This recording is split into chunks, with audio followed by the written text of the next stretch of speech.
Hello, everybody, and welcome. It's another Friday, another Fundamentalist Fails. So welcome or welcome back if you've been here before. If you haven't, Fundamentalist Fails is where we check out the latest and greatest and indeed most epic of fails by those crazy creationists with their excuses and apologetics. And today I've got one of the worst, if not probably the worst of the lot of them.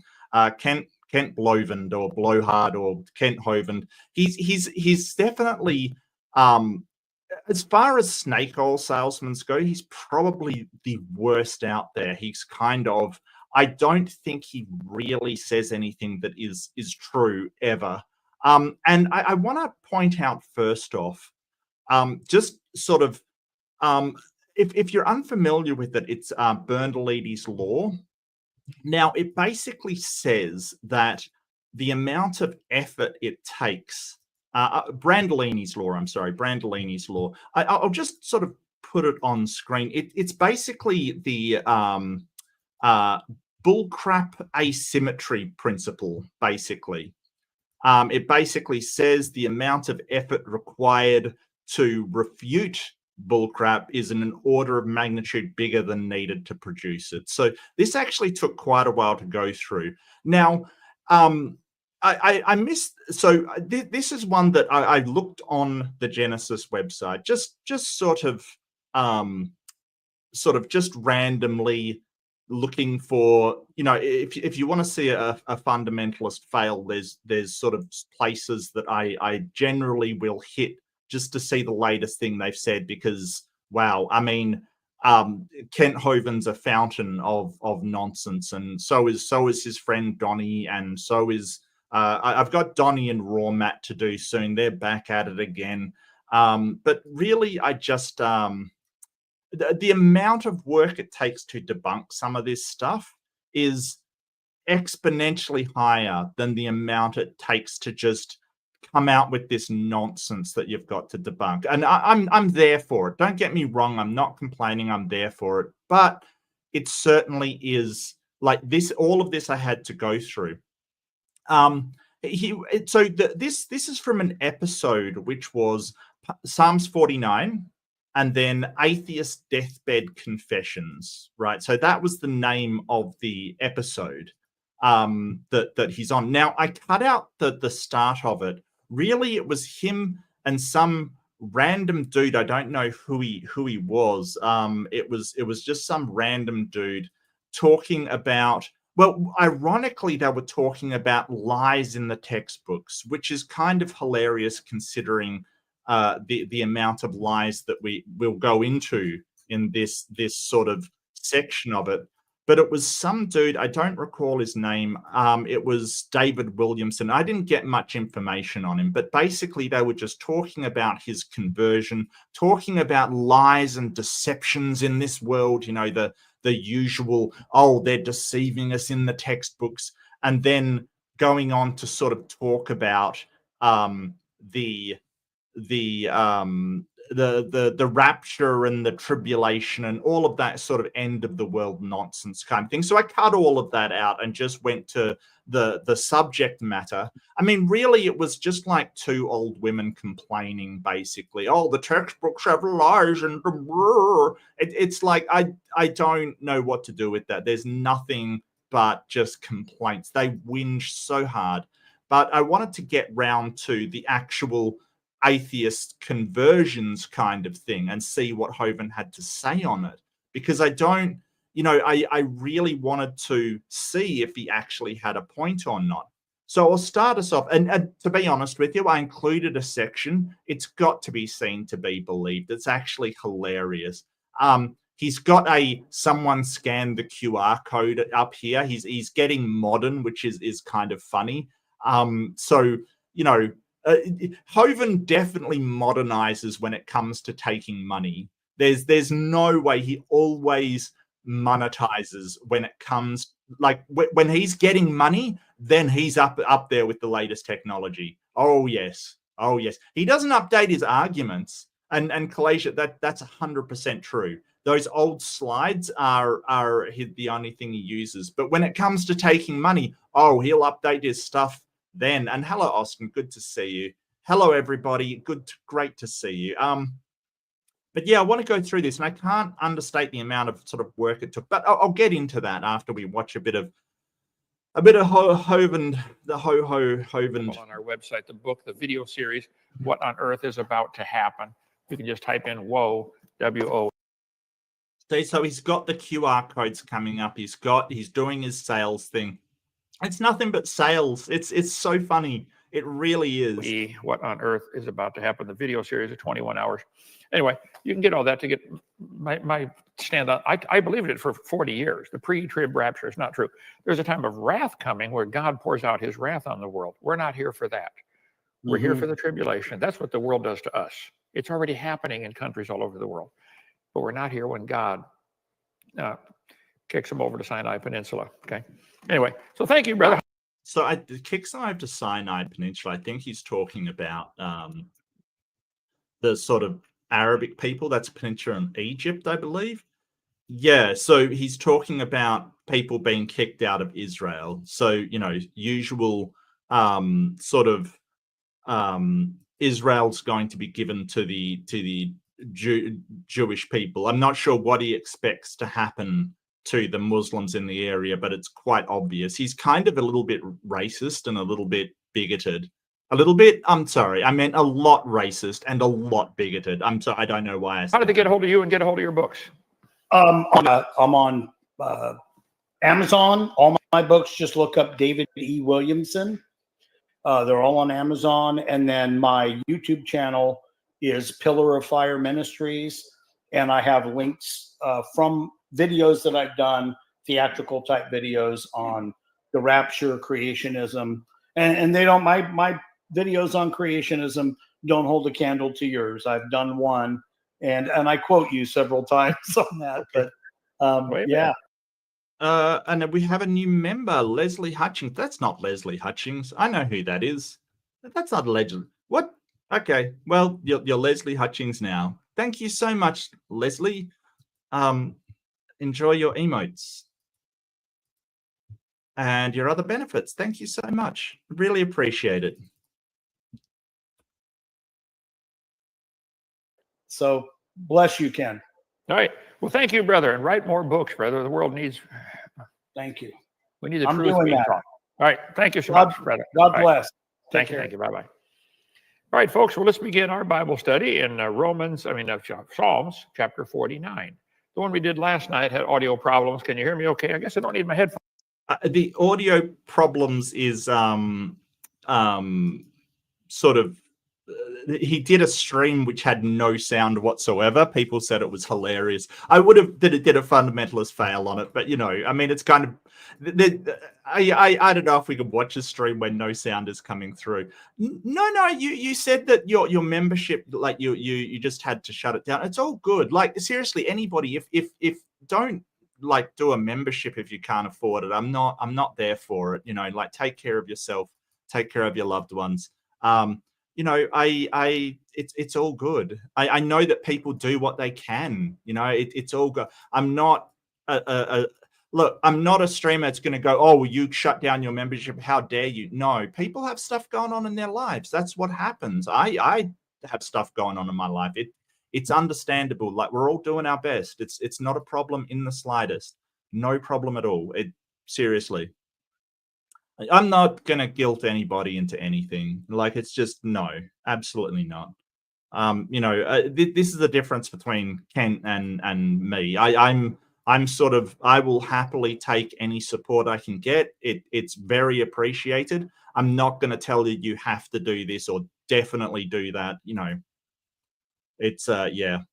It's not right to guilt people into doing things as far as I'm concerned. Anyway, I'm just going up. I just dislike Kent's, well, the world's ending, you have to get this kind of thing. It's manipulative. It's horrible. You know, and it's preying on people that don't have the money. And that's what all of these sort of end of the world preachers do. They're kind of like, oh, well, you've got to get it because the world's ending. They're they're kind of just exploiting people's fears and reinforcing them, because the flip side of it is you've got to reinforce those fears by telling them over and over that the world's coming to an end. It's pretty gross what they're doing. For this doing. I'm talking just myself. There we go. Like I said, he's not good with technical stuff, except when it's taking money. Then he's cutting edge. Psalm 49, atheist last words. Get the slides up there, guys. Atheist last words. My slides are not showing. Okay, there we go. Got new guys learning the system here. Atheist last words. Be sure to subscribe and leave a comment and share our videos with other people. Okay. I don't hate people that much, Kent. I suppose I am sharing it now, but only to laugh at it. Like, really, Kent to me is just a lol cow. He hasn't had an original argument ever. Actually, the funniest thing I heard was the other day, somebody said he was a genius. And I actually laughed, like back in my real life room, I actually laughed. It was in a chat. So like, I actually was almost, it was so funny. Like, the whole idea of that Kent Hovind is some sort of genius is so laughable. It is like, there's some people who are very intelligent that are creationists, sure, but they will come out with new arguments, approach things in new ways. Kent does not. Like, he just says the same stuff. He uses the same jokes over and over and over. Like, a genius, this man is not. People will only get the message if somebody shares it with them like that. Here we are, December the 17th, Psalm 49, again, because last night's audio messed up. We're having our 12 days of Christmas, which is why we started early with David. And we're going to have a movie night in a few minutes when we get done here. Come join us. What's the movie? What's the movie, people? Have we got any takers on the movie? Is it going to be more of Kent Hovind's DVDs? I bet it's going to be Kent Hovind's DVDs. Like, seriously. The movie night. Oh dear. I can't imagine something more terrible as movie night with Kent Hovind. Like, seriously. It's probably what's that Saving Christmas or something, that Kirk Cameron garbage, Saving Christmas. I think it's Saving Christmas. I don't remember what it is. That's probably what it's going to be, Yeah. If you don't have any family, we'll be your family for Christmas. Come on down. Stay too long, we'll put you to work. Yeah, that's the flip side of the end of it, right? Stay too long and we'll put you to work. So he says, if you don't have any family for Christmas, come on down and we'll take care of you. But if you stay too long, we'll put you to work. He really exploits people that are poor and can't afford places to go. So basically what he will do is he will come in, have people, his adventure park is actually technically, it's a homeless shelter. That's what it's registered as for tax reasons, allegedly. Or at least that's what I've heard. So, this kind of place, instead of actually helping people, he is exploiting them, in my opinion. He is basically putting them to work, working on his park, doesn't pay them anything. They're doing volunteer work for him, but it's not voluntary, right? This is the thing. He is holding their food and board hostage in order to get work out of them. And so he is all aboard, basically indentured servitude.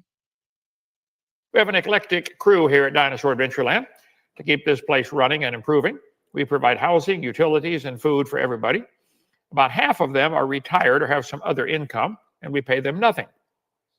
The other half get a small amount of money. All could make a lot more money out there in the secular world, but these folks have, like the house of Stephanus in the Bible, addicted themselves to the ministry. Yeah, and it's nice that, like, it's nice for him that he gets free work where he doesn't pay anything, right? Like, he puts them to work on his place without them being paid at all. He is exploiting them. It's amazing watching the crew around here. So we started a fund. Should be, I forgot to put the D in there. Anyone can contribute so that we will use the Christmas bonus to be divided among them. We'd like to be able to give them some kind of Christmas bonus. If you want to help with that, call Sandra, 855-BIG-DINO, extension 1, or email her, the secretary at drdino.com. Yeah, it's funny because usually the people working for you, you don't go to your customers or to the people, supporting you and say, hey, can you give money for their Christmas? Usually that comes from the employer. But Hovind's really two-faced because he's running this as a business. So with all of his ministry CDs and all of his stuff, he's running it as a business. But at the same time, he wants to be treated as a charity organization. But the charity angle of it is doubtful, and he really hides behind the laws that have protections for religious organizations and has all his life. This is a man who went to prison for 9 to 10 years for basically tax fraud. I mean, it was structuring, failure to pay taxes on his employees, and also trying to sort of obstructing investigation as well. Real dodgy guy. Now, after much prayer and counsel and tribulation and weeping and gnashing of teeth, we've decided to sell the dinosaur van. We decided to sell that. So here comes the shilling. Yeah, it's just all money, all like sell this, get money. The dinosaur van. This is hilarious. It mostly just sits here. We use it to go to Chinese food to eat once every blue moon. I love that van. I've driven it a lot. Okay, it's a 2012 GMC 2500 9-passenger conversion van.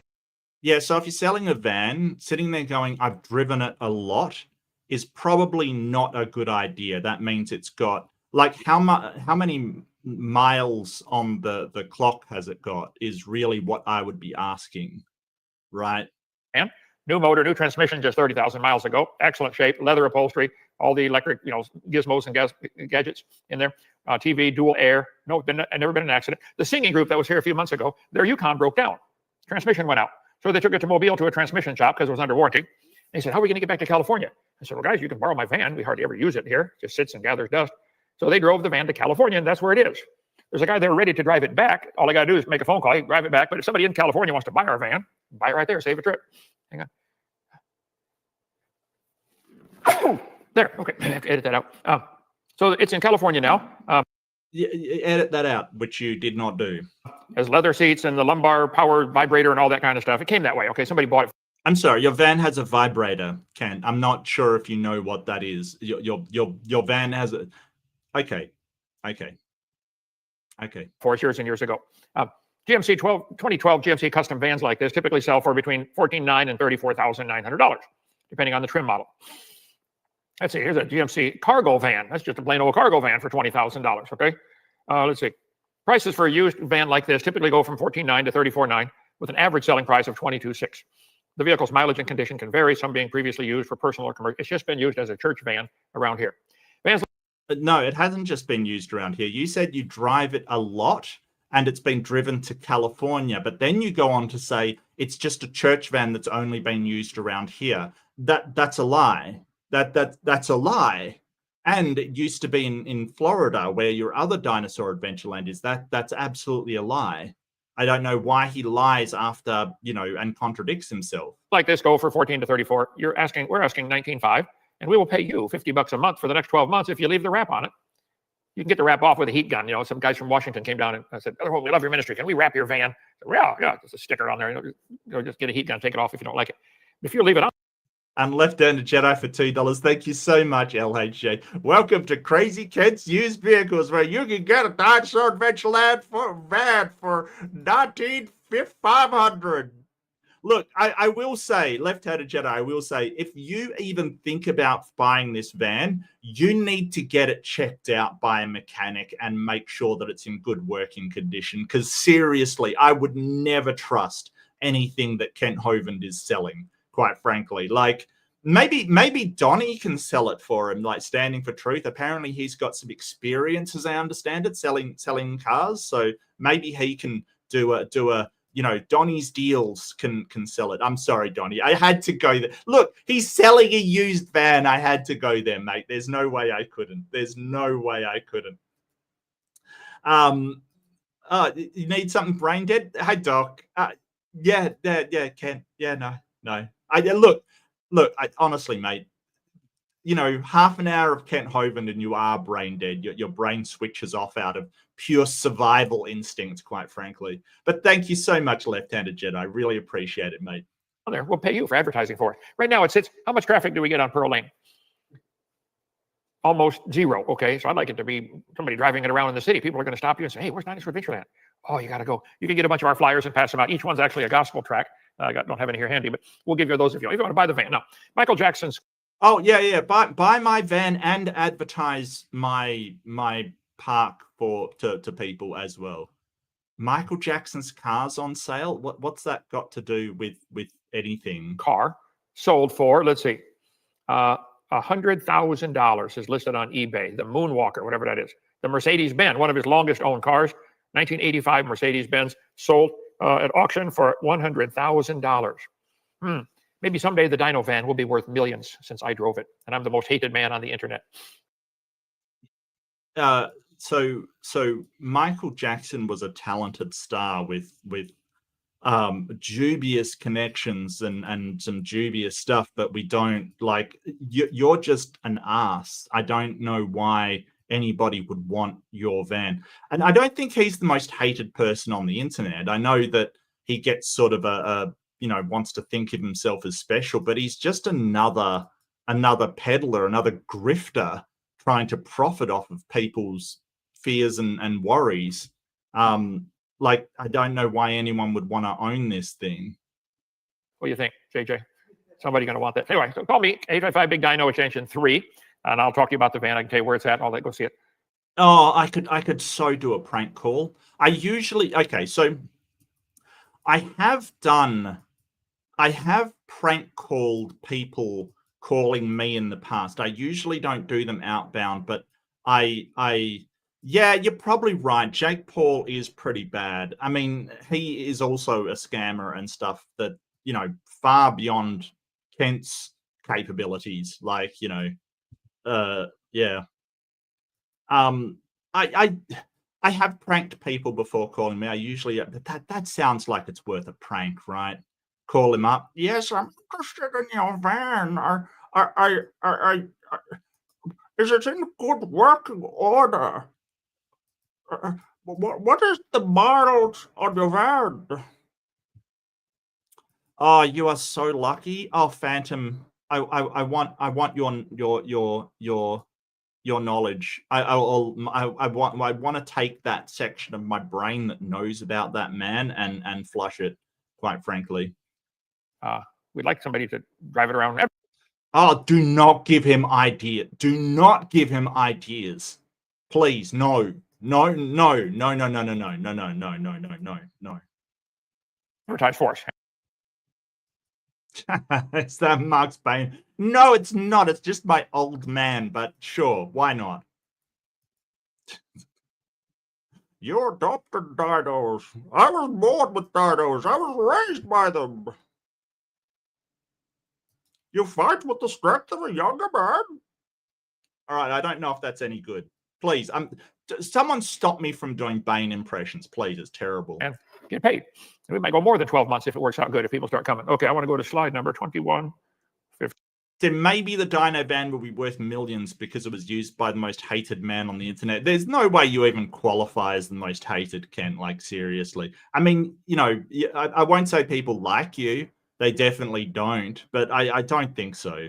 I don't think so. 2. Let's get real quick here. Psalm 49. Hear this, all ye people. Pay attention. Psalmist says, give ear, all ye inhabitants of the world, both low and high, rich and poor, together. My mouth. So if you're unaware, Psalms is more poetry than anything else. It's very metaphorical, and it's not it's not really supposed to be taken literally. It's more a sort of poetic verses of sort of praise and worship. So I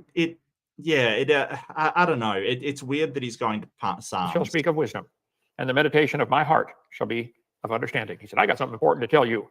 Probably one of the most important lessons in life. I will incline mine ear to a parable. I will open my dark sayings upon the harp. Wherefore should I fear in the days of evil, when the iniquity of my heels shall compass me about? I've never understood what that means. Iniquity of my heels.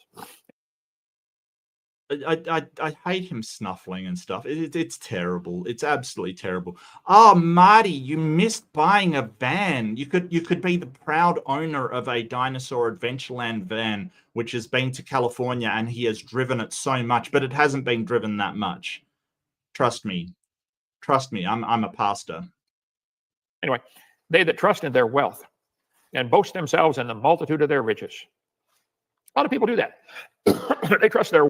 Can anybody think to what they Googled to get this picture? This is rich man, portrait of arrogant, self-confident man, pointing at chest, looking proud. And okay, yeah, no, I gotcha. I gotcha. Wealth to protect them from everything. They don't need God. They got money.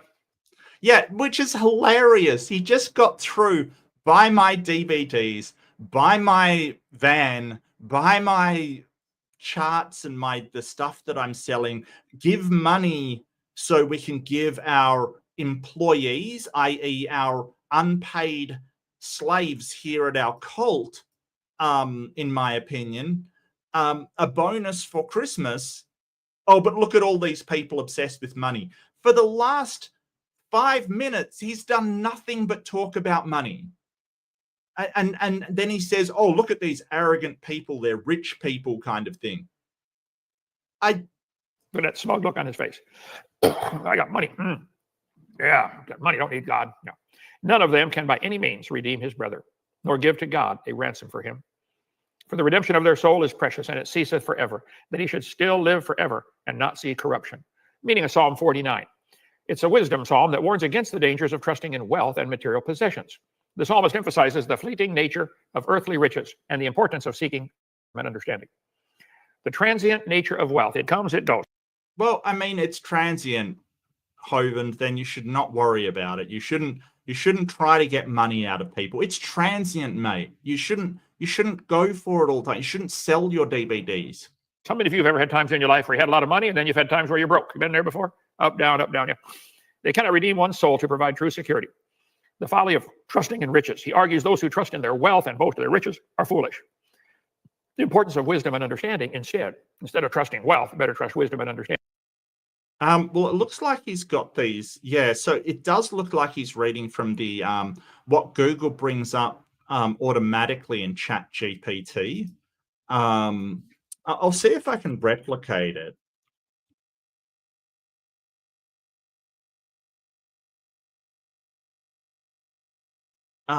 So it does seem like he's using something that has compiled, because he's got Blue Letter Bible, Bible Hub, Enduring Word, and Wikipedia down the bottom. So this is where a AI is listing the sources of where it's drawn all of these from, kind of thing. So it's kind of hilarious that he has to go to AI to put together. The man's supposed to be a pastor. The psalm concludes with the assurance that God will redeem the soul of the righteous, providing a sense of hope and comfort in the face of death and certainty. It's a warning against idolatry, and worshiping money can be idolatry. It can also be seen as a warning. Let's see, those who trust in their wealth and boast in their riches are making an idol of their possessions. Thomas Hobbes, a political philosopher. Okay, so here's where it really starts, and here is where I am going to get underway. So Thomas Hobbes was, and I will get that up. So first off, he's saying, Thomas Hobbes said, I say again, if I had the world at my disposal, etc. You can read it there. So this is what twigged me. Do you see, so I was watching through sort of at double speed, and I had to take a check, because this is the deathbed confessions of atheists, right? But there's Thomas Paine there. Thomas Paine, right? And I had to take a double take, because I'm like, wait, Thomas Paine? Who isn't that Thomas Paine, Paine? Thomas Paine is one of the founding fathers. But he's written it with a Y. So he can't even spell the man's name right. And he wasn't a leading atheist. Anyway. Philosopher said, I say again, if I had the whole world at my disposal, I would give it to live one day. He was an atheist, okay? These are their last words. Thomas Paine, leading atheist writer in the American colonies back, when he started their country here. Stay with me, for God's sake, I cannot bear to be left alone. Oh, Lord, help me. Oh, God, what have I done to suffer so much? What will become of me hereafter? I would give worlds if I had them, that the age of reason had never been published. Okay, so Thomas Hobbes, the religious views of Thomas Hobbes, who was, and there was a few Thomas Hobbes. It took me a little bit to pin down. He was an English philosopher. He was best known for his social contract theory, Leviathan, that kind of thing. And so he was part of the Enlightenment, basically. But the religious views of Thomas Hobbes are essentially up in the air. So in Elements of Law, he provided a cosmological argument for the existence of gods. He was accused of being an atheist. Atheism, but he wrote in Bramhall's Catching of Leviathan that atheism, impiety, and the like are works of the greatest defamation possible. And he always defended himself from such accusations. There's disagreement as to whether he was an atheist at all, right? He doesn't. We don't know for sure. But here's the thing about Thomas Hobbes. It's been attributed to him whether he was an atheist or was he just a deist, or even some other flavor of God believer. A deist is somebody that believes in a God, but doesn't think that he interferes with the affairs of humans, that basically a God that created all of the natural laws, set them in motion, and then does not actually have any kind of relationship with humans, doesn't interfere at all. So, and here's the thing, I tried to find these last words from Hobbes. There was absolutely no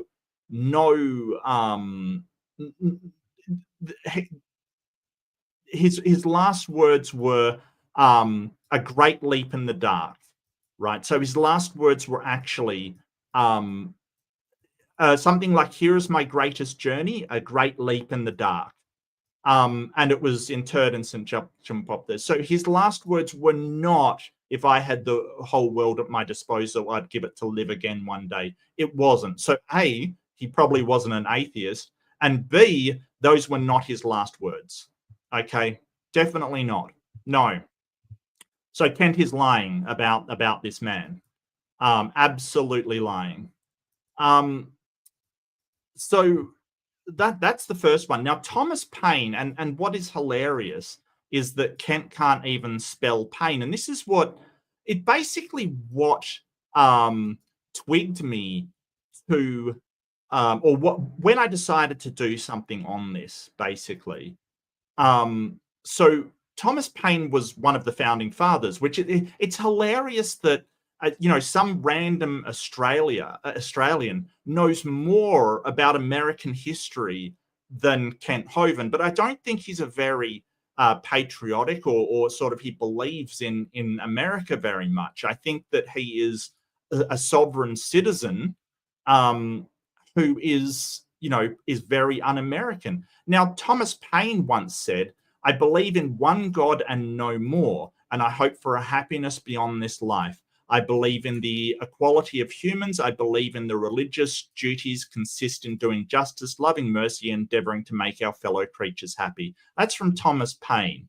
Now, Thomas Paine was not famously an atheist, right? He definitely was not. He was a deist. And as I said, a deist believes. So that thing where he says he believes in one God and no more, that is a dig at, well, I don't believe that Jesus is God, right? So deists will say, hey, there is only one God, and it started the universe in motion, or the world in motion, and then looks back upon its creation, doesn't interfere, has no sort of interference with it. This allows, and the reason why deists were so prominently involved in the Enlightenment being the period of replacing religious certitude with scientific inquiry.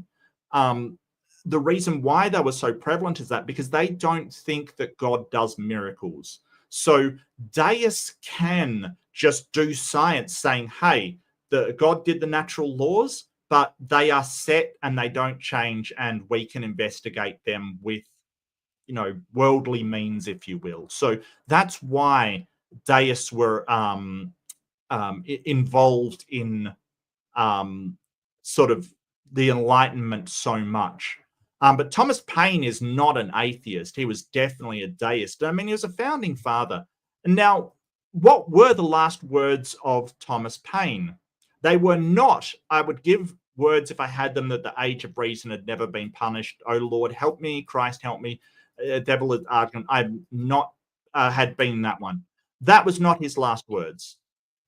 Absolutely not his last words.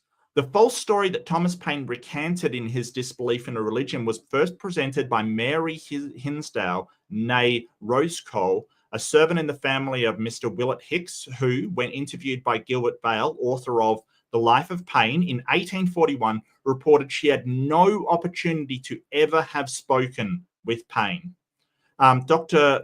Moncure D. Conway, the author of The Life of Thomas Paine, says his unwillingness to be left alone ascribed to superstitious terror was due to the efforts to get a recantation from him.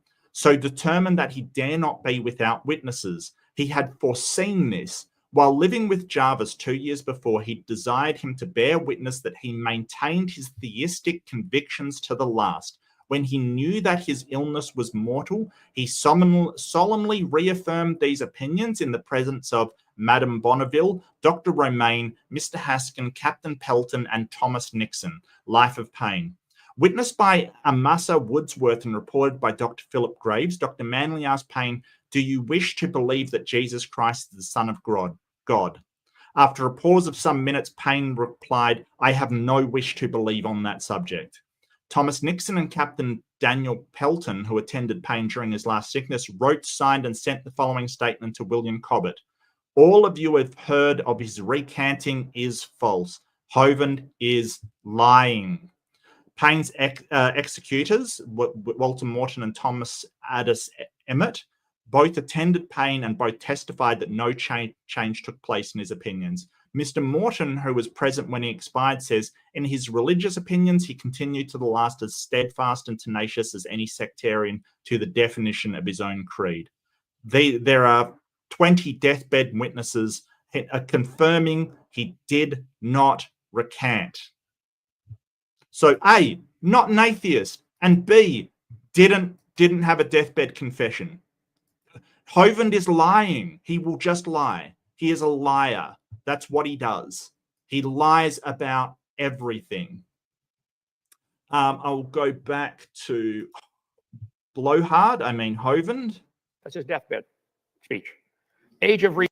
Yeah, he never said that he wished the Age of Reason had not been published. That is something that the church made up, right? And see, here's the thing. Somehow he put this together. Has Thomas Paine spelt correctly under the Age of Reason and misspells it in his slides? What a dumbass. Like, seriously, you don't even check the spelling of who you're talking about. He's in the book by him. He said, I do not believe in the creed of the Jews or the Roman church, and be the Catholics or the Greek church or the Turkish church or the Protestants, nor by any church I know of. My own mind is my own church. He said, I wished I'd never written that. No, he didn't. No, he didn't, you liar. He never said that. And like, only a little bit of investigation would tell you that. He was one of the founding fathers. We have masses of information on him. And quite frankly, to come along and you lie about what he said is quite frankly insulting to one of the founding fathers of America, who was not an atheist. He was a deist. You absolute shilling. You are a horrible person and a liar. Because his book and his philosophy turned many away from God and made many become... No, it didn't. He believed in God. He just didn't believe that Jesus Christ was God. That's the whole point. He was a deist. So he was basically, yes, God created everything, but we have to use our own reason to apply to the world around us. That is what he believed. So yeah, I mean, to misrepresent somebody that was so clear, and it isn't it ironic that his one fear on his deathbed was that Christians would lie and say that he recanted on his beliefs. And here we are with the Christians being dishonest yet again. Atheists. Let's see. Thomas Scott said, until this moment, I thought there was neither God nor hell. Now I know and feel that there are both. I'm doomed to perdition by the just judgment of the Almighty. Voltaire, famous atheist in France, I have swallowed nothing but smoke. I've intoxicated myself with the incense that turned my head. I'm abandoned by God and man. What a sad thing to say on his deathbed. Yeah, so is that what they said on their deathbed? So first up is Sir Thomas Scott. Now, Sir Thomas Scott, there's a few Thomas Scotts in English. I think he's talking about the Chancellor of England, who is sort of Sir Thomas Scott. The other was, I believe, a Baron Thomas Scott. I think that really we're talking about Thomas Scott from 1594. Now, don't forget, this is the Reformation, right? So around this time in the 16th century, you had the Reformation. If you're unfamiliar with it, the Reformation was what started with Martin Luther, that the Protestants basically broke away from the Catholic Church, essentially saying that they were going to run their own religion and did not need the papacy to tell them how to do their religion. It's basically a rejection of the Pope and the Catholic Church. That's all you really need to know. But this is the time of the Reformation. So he was knighted. He was a commissioner, but he seems to have been a consistent scourge of the Roman Catholics. So he was basically a Protestant attacking the Roman Catholics. So, you know, he kind of attacked all of them because he was on sort of the Protestant side of things. His attack on Catholics caught the imagination of the Puritan members, and he was forthwith appointed to the head of a small committee to search certain houses in Westminster. Westminster is in England, in London, suspected of receiving and harboring Jesuits, seminaries of seditious and popish books and trumperies of superstition, right? So I doubt this guy was an atheist. I couldn't find any real information on it, but his motivations for attacking the Catholics seem to be more to do with being a Protestant and wanting to attack Catholics than being an atheist. I don't know. It's very weird. Now, Hovind might have got him confused with Thomas Scott in 1808, who was educated in France as a Catholic kind of thing. And you know, he served as the court of Charles thing. So I don't think it's Sir Thomas Scott. I think it's Thomas Scott that he's talking about. But don't forget that you can't be knighted as a knight unless you're English or a member of the Commonwealth, which France certainly is not. Okay, so I don't know who he's actually talking about. He seems to be very confused. But this guy, I couldn't find any last words for Thomas Scott here. This seems to be, again, just made up by the church. I couldn't find any record of you know, sort of any kind of death sort of words that would be, for some reason, a deathbed confession. Late in his life, he wrote a farewell address, 1877. He died in 1878, where he wrote that the only true orthodoxy is loyalty to reason. The only infidelity which merits censure is disloyalty to reason. So I think that there's very little, very little evidence that he actually said these words. And this sounds like something that's been made up as well and attributed him by the church. So yet another lie, I think, from him. But he seems to be confused about who Thomas Scott was, the free thinker and ex-Catholic in France, and Sir Thomas Scott, who was a chancellor that persecuted Catholics in the 16th century during the Reformation. So I think that he has no idea what he's talking about, really. Now, Voltaire, now we're on a bit sort of more of a good ground here. Voltaire was definitely an atheist. There's absolutely no doubt about it. Voltaire famously was a French writer who wrote a lot on religion and the sort of excesses of power kind of thing. So he was a philosopher, poet, dramatist, history. So Age of Voltaire has become synonymous with Age of Enlightenment. And he really was the Enlightenment thinker in France at the time, kind of thing. So he was a brilliant pupil of Jesuits. So he introduced the thought of Newton and Locke, Locke being, of course, the guy to really work on the idea of the social contract. So very, very prominent writer. Whether or not he was an atheist, people mostly think he is, but he didn't really write about religion a lot. Most of his writings were political and philosophical. I think that sort of the problem here is that Voltaire's last word, it wasn't what he said. I have swallowed nothing but smoke. I have intoxicated myself with incense. No, not really. So he became ill and died on 30th of May, 1778. The accounts of a deathbed have been numerous and varying, and it's not been possible to establish details of what precisely occurred. His enemies related that he repented and accepted the last rites from Catholic priest, or that he died in agony of both body and soul, while his adherents told of his defiance to his last breath.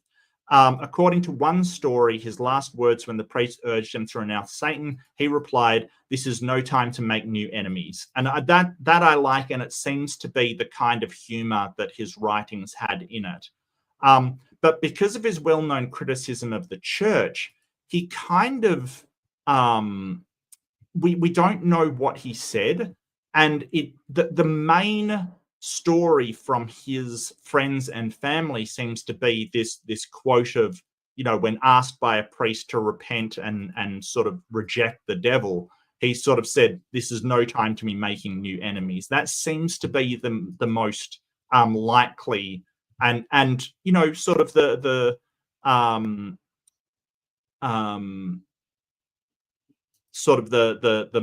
most likely interpretation, and to be honest with you, it's the one that I kind of like the most. It sort of is hilarious, but we don't know. So this whole idea, but none of them have this quote that he's got. I have swallowed nothing but smoke and incense and stuff. None of them have that, and none of them have the "I'll give you half what I'm worth if you give me 6 months of life." None of them have that.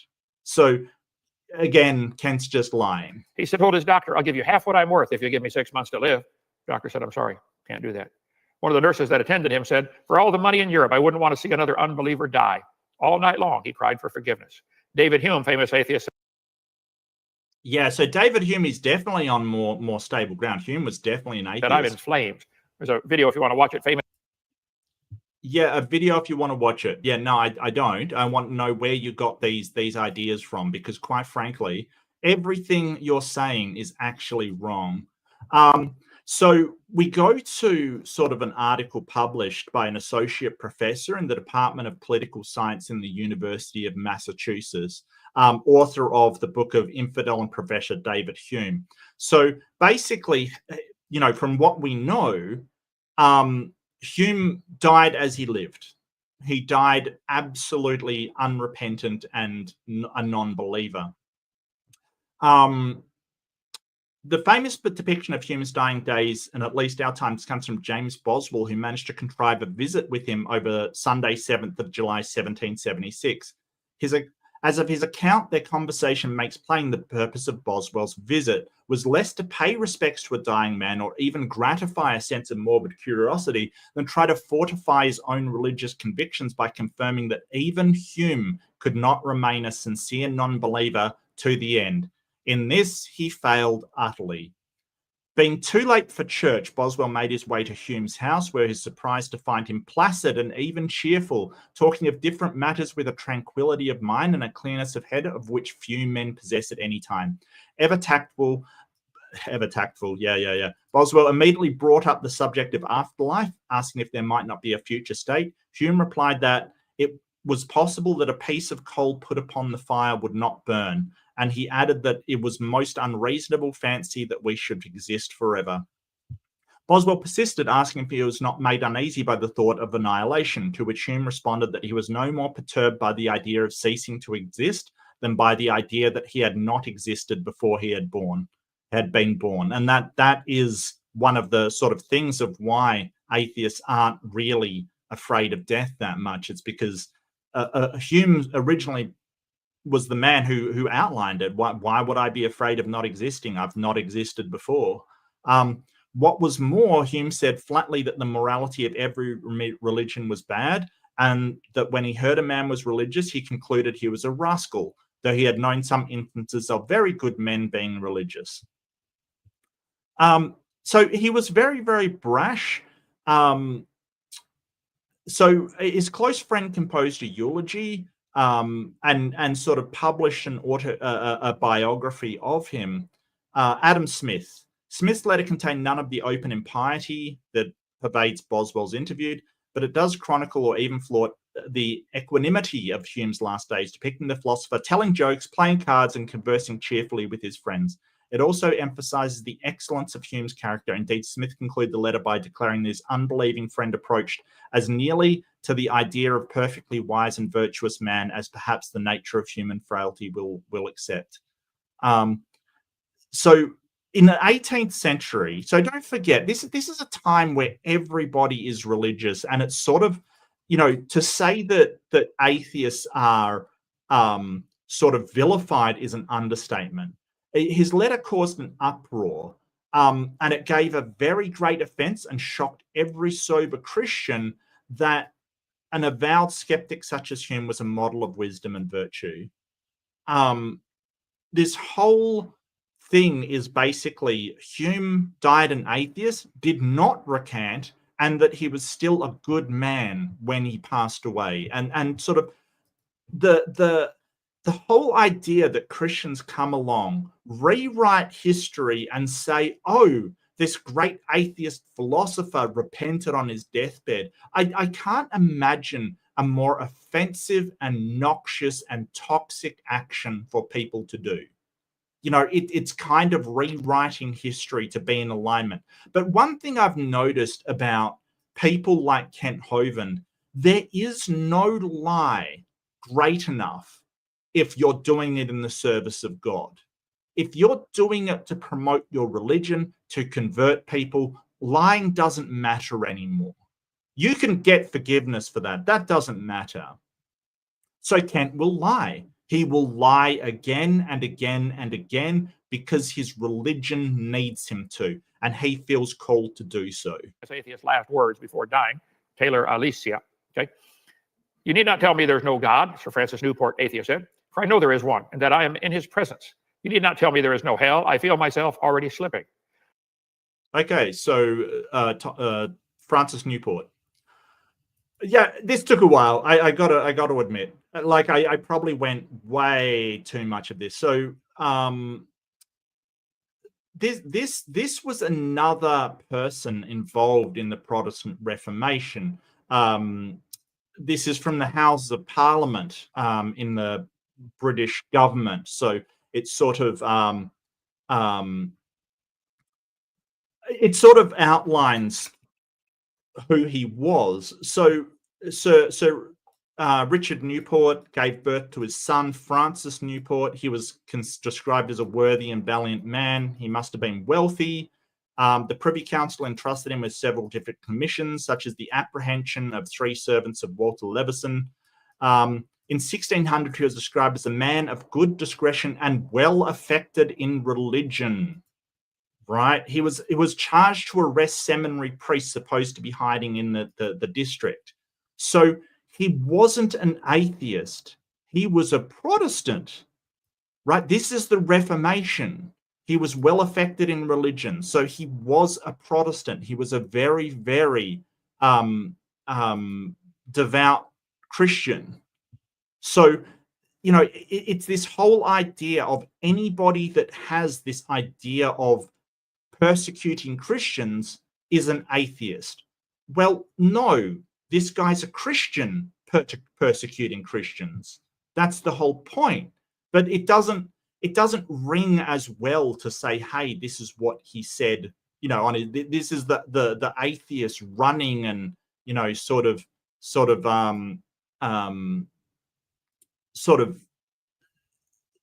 converting on their deathbed. He wasn't an atheist.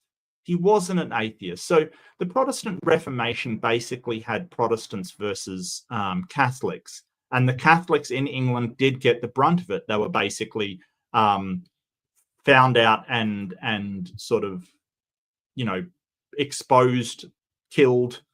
But it wasn't by atheists. It was by Christians.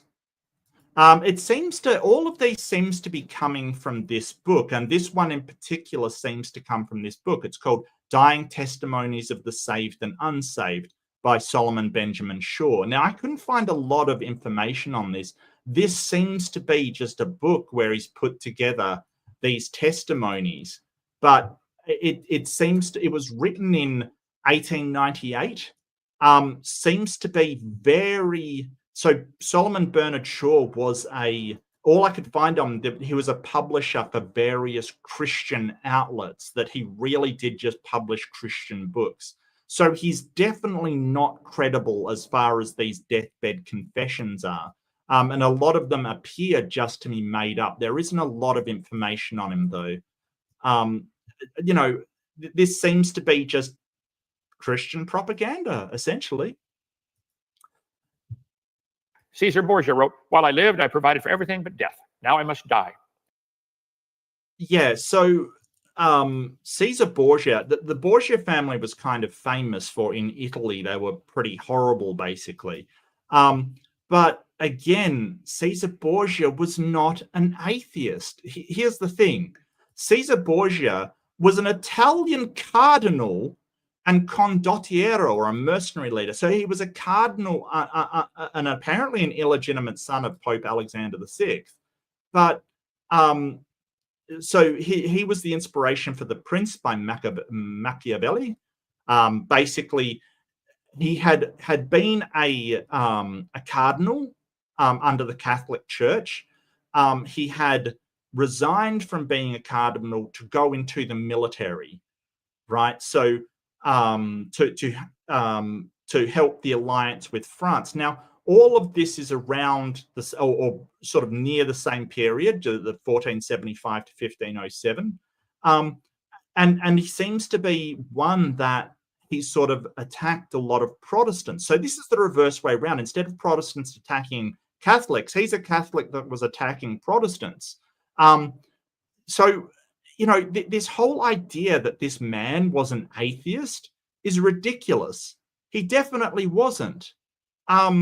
You know, and he definitely, like his famous last words were apparently, as he says, you know, while I lived, I provide for everything but death. Now I must die, and I am unprepared to die. Great. He was a Catholic, wasn't an atheist.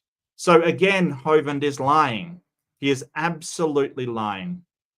Yeah, that's true. Borgia were like real life Game of Thrones. Absolutely. But, you know, he basically had the goodwill of the papacy, something unheard of. If, you know, to have the support of the Pope in 1597, if you're, 1497 or so, if you were an atheist, was unheard of. You know, absolutely unheard of. That is not a thing. So, you know, the idea that he was an atheist is absolutely untrue. Kent's just lying again. And Thomas Hobbes, that might sound familiar. Thomas Hobbes. We already did Thomas Hobbes. Like, why you've got him twice is beyond me. It's actually beyond me. Because we had him before. That's not another person. It's a Thomas Hobbes that you mentioned previously. The Thomas Hobbes who appeared to be a deist or had very, very murky religious beliefs. Why we're doing it again and saying, hey, that's something else, I don't know. And I'm unprepared to die. He said, I say again, if I had the whole world, I would give to live one day. I'm about to take a leap into the dark. Thomas Paine, oh, Lord. Yeah, and now we're going to Thomas Paine again. And he misspelt it again, right? And it's different last words. There's a thing, Thomas Paine, oh, Lord, help me. Christ, help me. No, don't leave. Stay with me. Even a child saved me from the edge of hell here alone. If ever the devil had an agent, I have been that one. No, he didn't say that. And we've already been through this. Where is it? Thomas Paine. So in this part, right, he's got, stay with me for God's sake, cannot bear to be left alone. Oh Lord, help me, God. What have I done to suffer so much? What will become of me if hereafter? I would give words if I had them that the age of reason have never been published. Hate to break it to you, chum, but that is not the same words.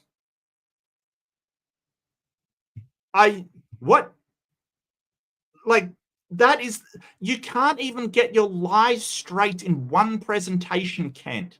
Not even, like, you can't even get them straight. Oh God, straight. if there be a God, save my soul if I have a soul. Some say it was this way.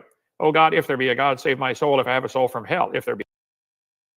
Okay, so Robert Ingersoll, who was a famous atheist writer, again,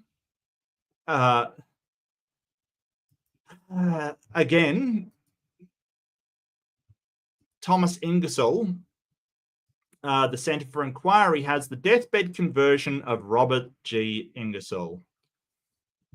He passed away on July 21st, 1899, at a home in Dobbs Ferry, New York. One would think that the statement, religion views unchanged, would be sufficient to dissuade people from thinking otherwise. However, stories regarding conversion on his deathbed began circulating. And finally, having enough of these rumors, mostly spread by highly evangelical clergy, looking at you, Hovind, you liar, Eva A. Ingersoll, Robert Ingersoll's wife, with two others who were present, Sue M. Farrell, the sister-in-law, and Sue Sharkey, the housekeeper, signed an affidavit on March 17th, 1906. This notarized affidavit restated and confirmed everything that was mentioned in the New York Times newspaper article, that his religious views were unchanged. In 1909, David Eugene Olson, an evangelical preacher from Oregon, published another affidavit, this one signed by Archie E. Berry, which said Berry's father, Joe Heel, heard Ingersoll's confession on his deathbed, and Joe Heel was Eva Ingersoll's brother. A refutation of these falsehoods followed with a second affidavit by Eva and one from Maud, Ingersoll's daughter, who was mentioned in Berry's statements, Lying About Ingersoll by George MacDonald. There's a book written about it. This notarized statement indicated that not only no outsiders were present, but Eva was not even related to Berry. An offer of $1,000, which in 1899 is a huge amount, to anyone that can prove the statement by Berry as true. Absolute lie being repeated by the absolute liar Hovind. Because of course he doesn't care. Absolutely incorrect, absolutely untrue, absolutely a lie. He's just put those words in his mouth. You're a liar, Hovind. No, I don't know what he said. Napoleon Bonaparte, the French emperor, who, like Adolf Hitler, brought death to millions to satisfy his greedy, power-mad, selfish ambitions for world conquest. He said, I died before my time, and my... Okay, so Napoleon. Yeah, he probably is on a bit more firmer basis about the last words. The problem is that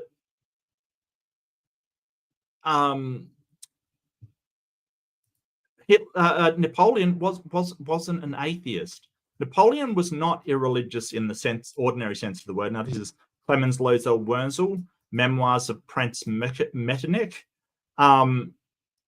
He would not admit that there had ever existed a genuine atheist. He condemned deism as the result of rash speculation. Remember, deism is the idea that God set everything in motion, but doesn't interact with people or doesn't do miracles or interfere with the world at all.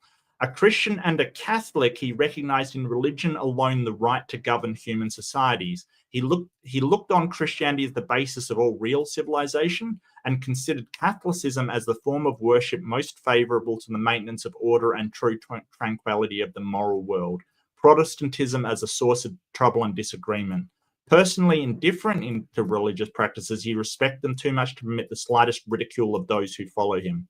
It is possible that religion was with him more of a result of enlightened policy than an affair of sentiment, but whatever might have been the secret of his heart, he took care never to betray it. His opinions of men were contrary on one idea, which, unhappily for him, he had in mind the force of axiom. So he was definitely not an atheist. He was a Catholic. And he may not have been a devout Catholic or a devout Christian. He may not have been, but definitely that's what he was. And it's doubtful that he was an atheist, because he would not admit there had ever been a genuine atheist. But he didn't like deism either. So the whole idea that Napoleon was a atheist is absolutely false. Absolutely false. As for his last words, I believe that is possibly his last words, but the whole idea that this person, that Napoleon Bonaparte, is an atheist, I don't. Oh, sorry, no, Kent's lying again. So Napoleon Bonaparte lived 6 years. This is when he was exiled in Isle of St. Helena. Sort of when he lost his wars, he was exiled. He lived for 6 years on the island under the watchful eye of the island's British governor, Sir Hudson Lowe. Here he was to write his memoirs and reflect on the events of his life. He died on 5th of May, 1821, and was buried on the island. His last words were, France, the army, the head of the army, Josephine. And Josephine, obviously, famously being the love of his life. It was not, I die before my time and body given back to the earth and rah, rah, rah. You're a liar, you lying man. And he wasn't even an atheist to begin with. So yeah, double lie. Bad, Kent. Bad. Given back to the earth. Such is the fate of him who hath been called the great Napoleon. What an abyss between my deep misery and the eternal kingdom of Christ. Yeah, it sounds awesome. It's actually a lie. It's actually been made up, by people like you. The massacre of the French Huguenots, known as St. Bartholomew's Day Massacre, occurred in 1572 in Paris, and it spread to other places. It was a targeted attack on the French Calvinist Protestants, the Huguenots, by Catholic forces, led by Queen Catherine and King Charles IX. Yes. So what has this got to do with atheists? I don't understand what this has got to do with atheists. King Charles IX, responsible for the massacre of the French Christians, just because they were believers. Yeah. And do you know who massacred them? French Christians. That's the thing. You're making it sound like atheists did it, but they weren't. It wasn't atheists. It was Christians. Massacre of the Huguenots, 1572. A picture somebody drew. A lot of artwork about that. They would take mothers nursing their babies and kill both of them. Yeah, they would. Yeah, they would. You know who was doing that, Ken? Christians. And it's funny because you've basically pointed out the horrendous things that Protestants have done to Catholics and Catholics have done to Protestants. They're all Christians. They're not atheists, Kent. Charles, the King of France, who urged on by his mother, gave the order for the massacre of the French Huguenots, in which 15,000 were slaughtered in Paris and 100,000 in other parts of France for no reason other than they loved Christ. No, it was a religious disagreement. It was the Reformation. It was the event. It was the event in Europe, the religious event, the Reformation, starting with Martin Luther, that caused all of this. It's so weird that it's sort of like, oh, well, these people are atheists. Well, for atheists, they seem to believe in God a great deal and that Jesus was God. The guilty king suffered miserably for years after that event. He finally died, bathed in blood bursting from his veins. To his physicians, he said, "Asleep or awake, I see the mangled forms of the Huguenots passing before me. They drop with blood. They point at their open wounds. Oh, that I had spared at least the little infants at the bosom.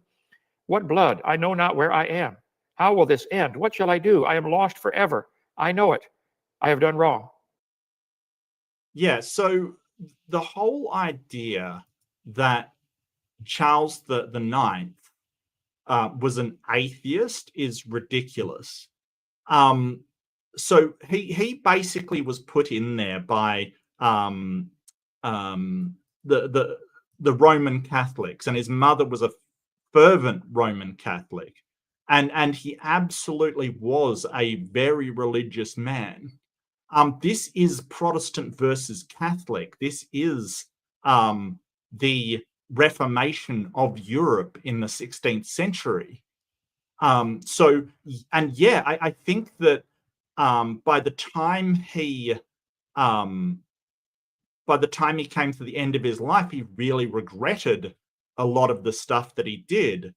Yeah, so what bloodshed, what murders, what evil counsel I've followed, forgive me, I am lost. That is what he said. But he wasn't an atheist. He was a Catholic who was guilty about all of the other Christians that he had killed.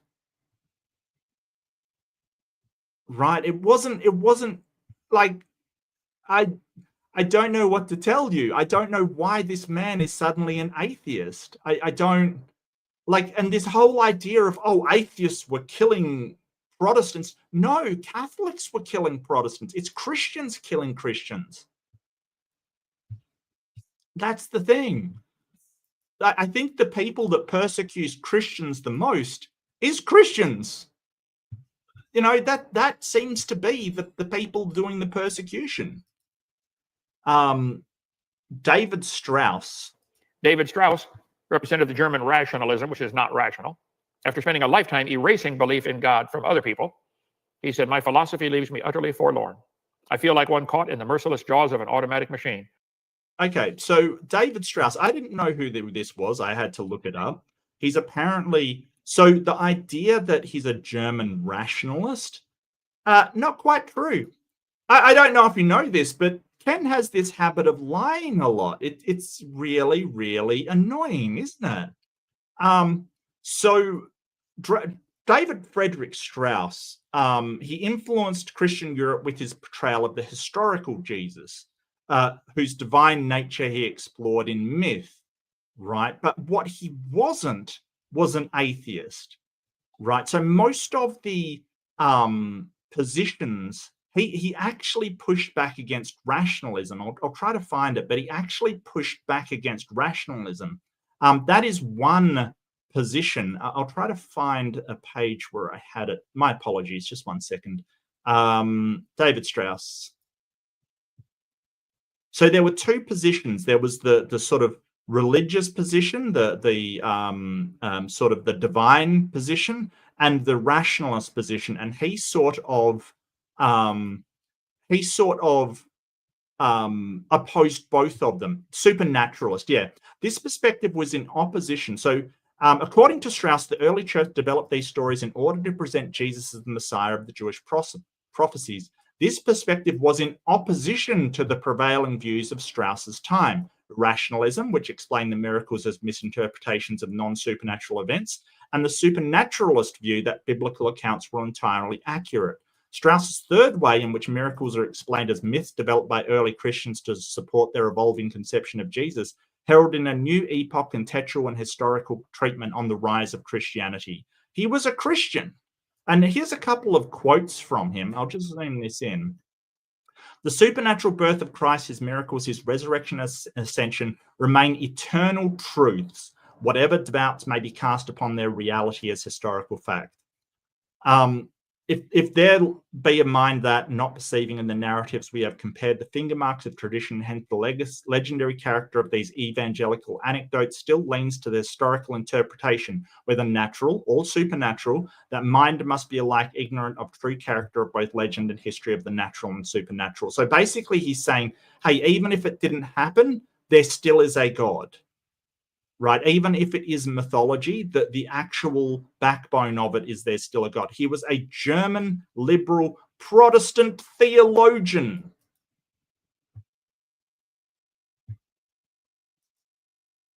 And I couldn't find any deathbed words for David Strauss. But if Hovind's deathbed words are true, right, his philosophy leaves him utterly forlorn. He's talking about Christian theology there. So, hey, maybe he had a deathbed deconversion, Kent, but you're a liar. He's not a representative German rationalism. He absolutely fought against that and was a German theologian. So, yeah, you're just lying again. Not knowing at what time one of the great hammers may crush me. Joseph Stalin, killed, according to one source. Oh, yeah, Joseph Stalin, absolutely an atheist. Yeah, very, very atheistic. Hated the church, hated religious followers. Yeah, no, definitely very, very solid ground here. Almost 62 million people. Wait. No. Stalin was not responsible for the deaths of 62 million people. Now, it was a lot. Don't get me wrong. I'm not saying that Stalin wasn't a monster.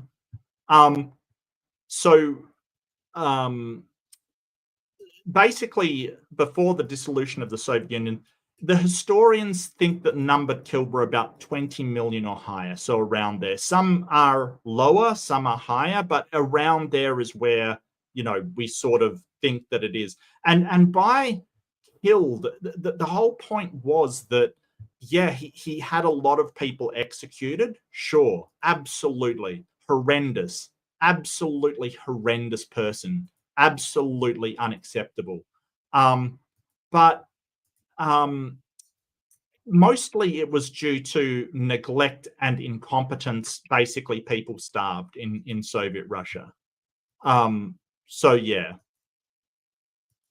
So Stalin, in the last days of Stalin, he basically, his daughter said that he basically raised a fist to her and glared at her. I don't know how that equates to a deathbed confession, but apparently in Kent's world it does. Where is it?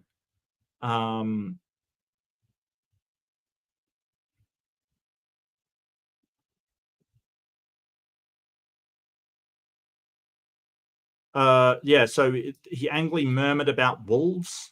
The last days of Stalin mentioned no audible words. So he lifted his left hand as though he was pointing to something above and bringing down a curse on us all. The gesture was incomprehensible and full of menace, and no one could say to whom or at what it might be directed.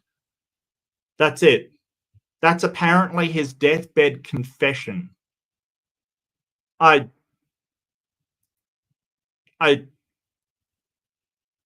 not a confession, Ken. You're lying. But the thing is, he doesn't even care. Kent doesn't even care. He'll happily just lie to his followers, and he doesn't care. More than the Jewish Holocaust. Estimate provided in the book Stalin's Genocides. Estimate includes deaths from various sources, executions, forced labor, deportation, famine, massacres. The exact number of people killed by Stalin is difficult to determine due to the lack of reliable record. You can get the book if you want. Stalin's Genocides. Yeah, he was a monster. There's no doubt about it. Yeah, Svetlana Stalin. Yeah. In Newsweek interview with Svetlana Stalin, his daughter, she told of her father's death. She said, "My father died a difficult and terrible death. God grants an easy death only to the just." At what seemed the very last moment, he suddenly opened his eyes, cast a glance over everyone in the room. It was a terrible glance, insane or perhaps angry. His left hand was raised as though he were pointing to something above and bringing down a curse on us all. The gesture was full of menace. The next moment, he was dead. I love how they cut out the part where she said no one could tell to who or what it was about. Like, she basically said nobody knew what he was saying. But he cut that part out. Dishonest, Kent. Dishonest, cutting out bits and pieces. And if Raw, Matt, and Donnie are listening, you betcha I've noticed you cutting out parts. I've got things to say to you as well. This is dishonesty and lies. Like we don't know that he was confessing. He just seemed to be angry at everybody. Anton LaVey, Anton LaVey, the famous satanic leader, author of the Satanic Bible. Okay. He was a high priest of the religion dedicated to the worship of Satan. Him and Aaron Ra would get along good. I don't know about that. I mean, I don't think Anton LaVey particularly liked the Satanic Temple. He was the Church of Satan kind of thing. So it's a bit up in the air, to be honest. Some of his famous quotes are, "There is a beast in man that needs to be exorcised, not exorcised." His dying words were, oh my, what have I done? There is something very wrong. There is something very wrong. Yeah, and I love how he's sort of just really enjoying the suffering of this guy, which, and this is interesting because I went to this, like trying to find it. This is on Snopes of all things. Real last words of fact check. We can fact check Kent Hovind. Isn't that cool? The internet exists. We can fact check this man. The real last words of Satan founder Anton LaVey were, oh my, what have I done? Unfounded. For years, a rumor has circulated online. The last words of Anton LaVey, the founder of the Church of Satan, were, oh my, what have I done? There is something very wrong. For one example, an X post, or Twitter, for those who still use it, making the claim dated, has received around 1,300 reposts, 4,800 likes at the time of the writing. And this is a post that someone put up. There is no convincing evidence. Peter H. Gilmore, the current high priest of Church of Satan, told us over an email the alleged quote is utterly fictional and did not emerge until quite a while after LaVey died in 1997. This is just something that has been made up. So Barton and Carla LaVey, LaVey's eldest daughter, called an ambulance which transported LaVey to San Francisco St. Mary's Hospital after he had complained of chest tightness and lost consciousness. Barton said she agreed to have LaVey taken to that specific hospital despite its Catholic affiliation because of its reputation for treating coronary problems. At the hospital, Barton stayed in the hospital's waiting room while the physicians attempted and ultimately failed to save LaVey's life. Barton said that although she was not allowed at LaVey's bedside at the hospital, to her knowledge, LaVey did not speak at all his time there because he was unconscious. As far as I know and was told, Anthony LaVey never regained consciousness after he collapsed in the Black House. There were no last words, no deathbed confessions. It's all just made up. And it's made up by the Christians who just want it to be true. And because they love it to be true. Now, the Church of Satan has put out something on this. It's sort of gained attention. Which is not loading.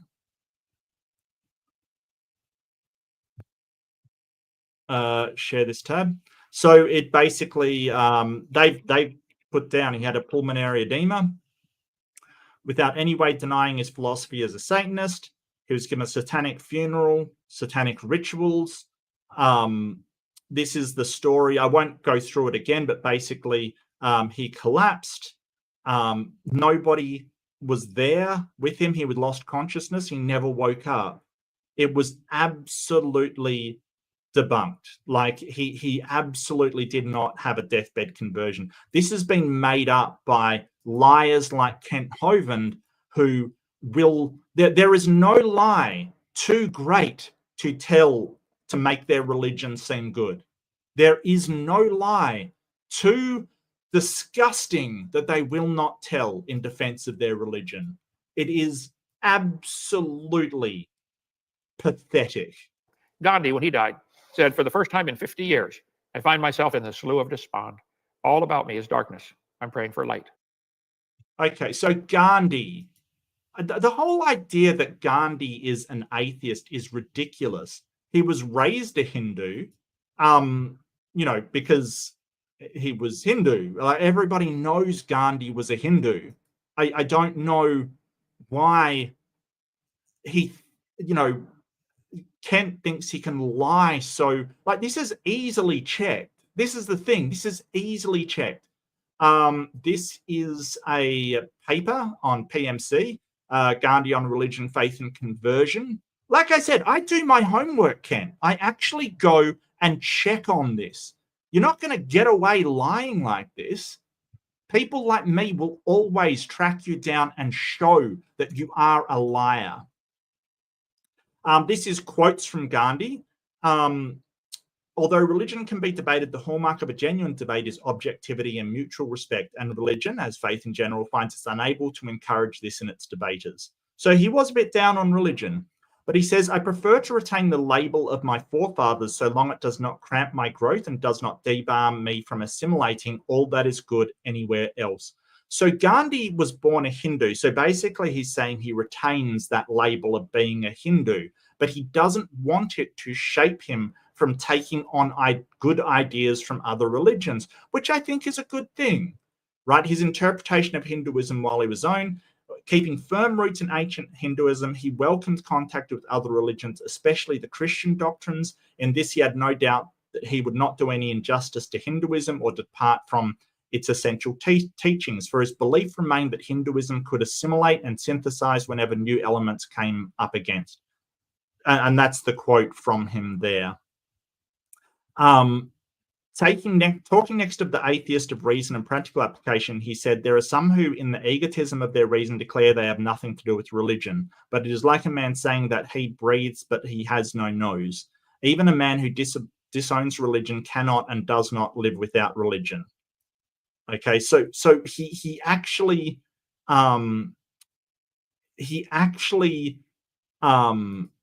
is basically saying he didn't have a great opinion of atheists, which is fair enough. I mean, he's welcome to his opinions, but the whole idea that this man was an atheist is laughable. And the fact that he will sit there and blatantly lie is ridiculous. Now, the last words of Mahatma Gandhi, and Gandhi is an amazing man. So they've got a few deaths. So don't forget he was assassinated, right? Don't forget he was assassinated. How does a man who is assassinated have a deathbed confession? Can you answer that one, Hovind? How does a man who is assassinated have a deathbed confession? Is maybe he was injured? No, he was assassinated. He was just shot and killed instantly. But he did say recently, I believe in the message of truth delivered by all religious teachers of the world is my constant prayer. So he has a number of quotes very shortly before he died, like the day before he died.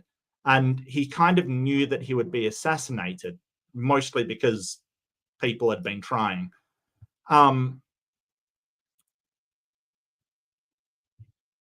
If I die of a lingering illness, nay, even so much as a boil or pimple, it be a duty to proclaim to the world, even at the risk of making people angry with you, that I was not the man of God that I claimed to be. If you do that, it will give my spirit peace. Note down that this is also someone to end my life putting a bullet through me, as someone tried to do with a bomb the other day, and I met his bullet without a groan and breathed my last taking God's name. Then alone I have made good my claim. So this was less than 24 hours before he was shot.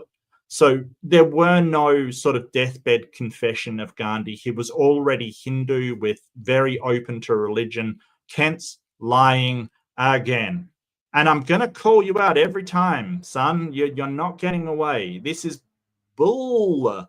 This is grade A manure that Kent is shoveling here. He led a whole lot of people astray into Hinduism. Then he's not an atheist. How is he an atheist then? So the guy, like, he knows he's lying. He absolutely knows he's lying. And that was not his last words anyway. Anyway, Psalm 49, continue.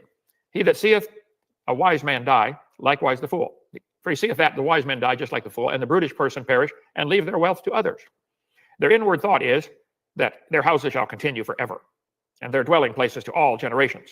They cast their lands after their own.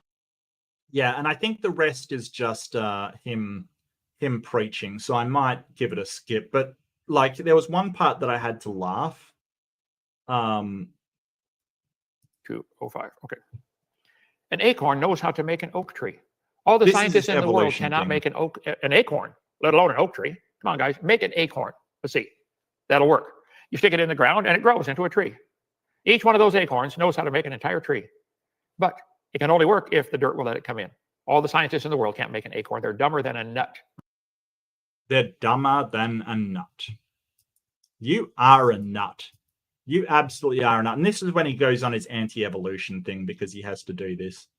You know, we understand that, hey, we can't make life like that. We can't create artificial life. That doesn't mean to say we won't be able to in the past, but, you know, at the moment, we don't know how to create artificial life. But I want to point out every single example in there is Kent lying. Every single one. They're either A, not an atheist, or B, he's lied about their final words. Every single one.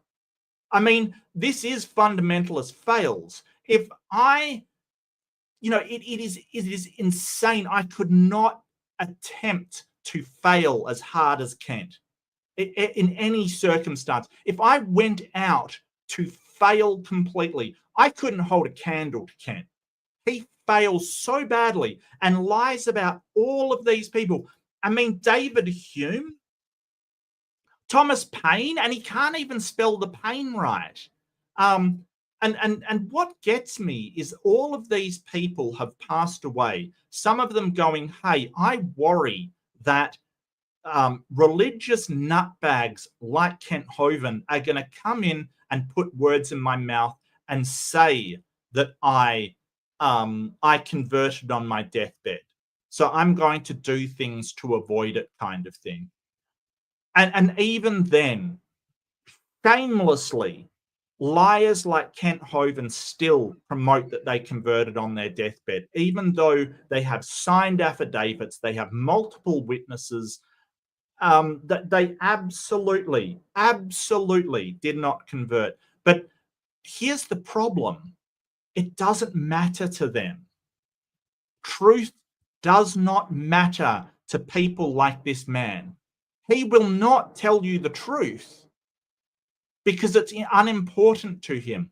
What's important to him is that people follow his religion, send money, buy my DVDs, buy my car, buy my this, buy my that, buy my graph, you know, send money in so I can give my staff, and I use that word very loosely, my staff a Christmas bonus.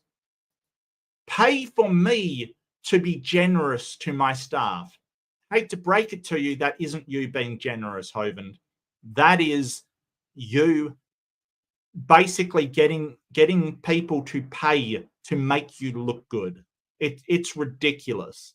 And the fact that he lied on every single one.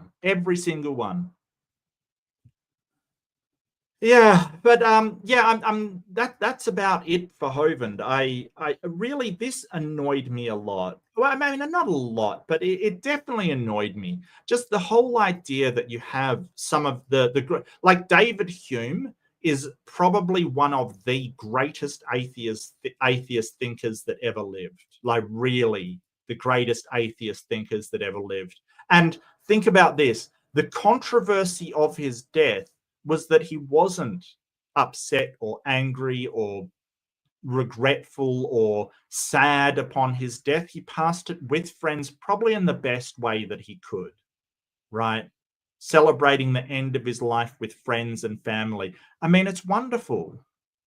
And people come along and make up stuff about him. It is so disrespectful. But no lie is too great for Hovind. He will lie about everything in service to his God. It doesn't matter. Same with all of these theists. The truth is irrelevant to them. It doesn't matter. Whereas we say, hey, like whether that is true or not is important. It's not important to them. It's not important to them. What's important is people believe in God. That's what's important. And they will lie through their teeth for that to happen. And so you should not trust these people. Do you trust Kent Hovind when he says, oh, this is a church van, it's only ever been driven around here? Don't forget, he's in Alabama. but he said people drove it to California. And that's the thing about liars. They can't keep their lies straight. It's why the deathbed confessions, he had 2 from Thomas Paine, and they weren't the same confession. He's lying. So if you're going to buy something off Kent Hovind, like a car, please do get a mechanic and check. Like, definitely check how many miles are on the clock and see whether his claim of, oh, well, it's just a church van that's been driven around the area is actually true. I would not trust this man. He lies all the time. But that's all I have for you today. I do apologize. I expected it to go a bit longer, but I actually put a ton of work into this. Every single one of these, I tried to, as thoroughly as possible, check to see whether, oh, Justin, yeah, he's selling his dinosaur. He's got a van with a dinosaur Adventureland things on the side, and he's trying to flog it to people. I don't know why he's trying to flog it off. I am very dubious at the state of that van. I really am. He's sort of saying, oh, you know, it's over in California. All I've got to do is call up the guy and he'll drive it back, but we'll see if we can sell it to someone in California. I don't know. I would want to check out that van. I don't trust Kent Hovind. But just, you know, I can't. The amount of checking this required for every single one of these is really, really asymmetrical with the just the flippancy this man just throws out utter garbage and manure as fact. Like, he's throwing this out as fact, and his followers probably believe him. And that's the problem. He is absolutely lying about all of them, but he doesn't check it in any way. He doesn't make sure that he's giving out correct information. He just repeats whatever it is that he wants to be true. He doesn't care. But I do. I do care. I do care if what you're saying is actually true or not. And as far as I can see, he's lied on every single count. I would expect for him to get one right just by random probability, but no, Kent doesn't.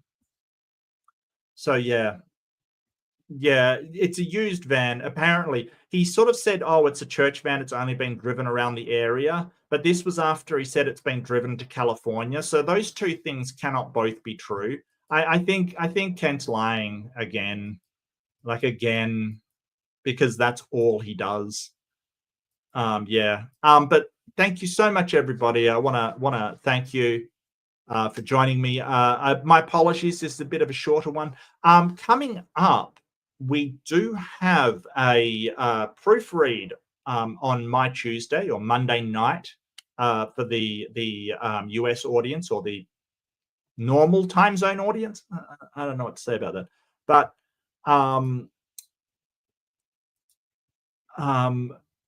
it's with a Christian who's presented a kind of newish syllogism for why God exists. So I hopefully we'll have a really good discussion, and we'll have a really interesting conversation about his argument for God and what he believes is a good argument for the existence of God based upon, sort of the things that he sees. So hopefully that can be a really interesting conversation. I'm really looking forward to it. He seems pretty reasonable. I've talked to him by email. He seems pretty reasonable. I think he's called Ponder. I'm not sure of his real name, but he seemed a pretty reasonable guy. So I thought I would sort of, just have a discussion rather than a debate. On Wednesday, of course, we're back with Aimbot. Hopefully Lynn will be able to join me. I can't guarantee it, but hopefully she'll be able to join me. And I'm also doing a Christmas hosting at it's going from midday my time, so Eastern time. It's probably going to be I'm not sure what is Eastern time. It's probably going to be like around 11 o'clock or 1 o'clock, I think, somewhere in there, to 1 in the morning. So it's going to be a late stream for you US people, but that's for Purple Rhymes with Orange's Christmas stream. I don't even know what I'm going to do yet. It is sort of preying on me that I haven't done a Kent Hovind gaming stream for Christmas. I might have to do that. Depends. If you do want a Kent Hovind Christmas stream with Kent Hovind playing a game, because I love to annoy Kent Hovind, and it annoys him because, one, I'm making fun of him, and two, he hates computer games. So it's like a double banger as far as I'm concerned. But yeah, I let me know if you do want to see that. I'm not sure if people want to see that or not. The accent is terrible. The wig is terrible. Everything's terrible about it. Everything. There's nothing good about it.